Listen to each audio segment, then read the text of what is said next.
अंगार ॾियारे कराची सफ़र थी पियो सूमर ॾियारे इलाज लाइ शाम जो पहुतासीं इस्पतालनि में देर सां वापसी अचणु थियो अंगार ॾियारे सॼो ॾींहुं इस्पताल में आसे ये ख़मीस ते अचूं पिया सुबुह जो साईं बादशाह ॾे अञा कोन पियो थिए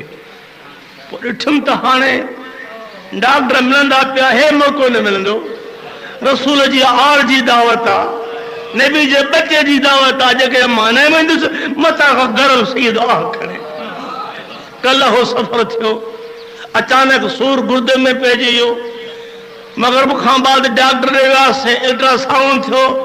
असांजो दोस्त मंज़ूर अहमद जो साण हुजे इम्कान पथरी जो हो पर पथरी न ही सोजन थी पई अञा बि दर्द जी हालत आहे मां साहु खणी कोन सघां पियो अहिड़नि ॾुखनि जे बावजूद बि हे आख़िर अॼु अव्हां सां निभाए रहियो आहे मां सां बि निभाइजो मां सां बि निभाइजो मां त ॿुधायां थो ॿियो कोन घुरां थो अखड़ी बूटा कब ते पंज कुल जे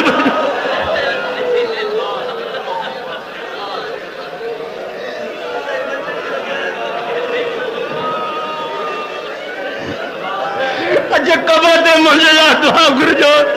मुंहिंजा मौला हे तुंहिंजो बंदो गुलाम हुसैन पुर तक़सीर इन जी बारत थी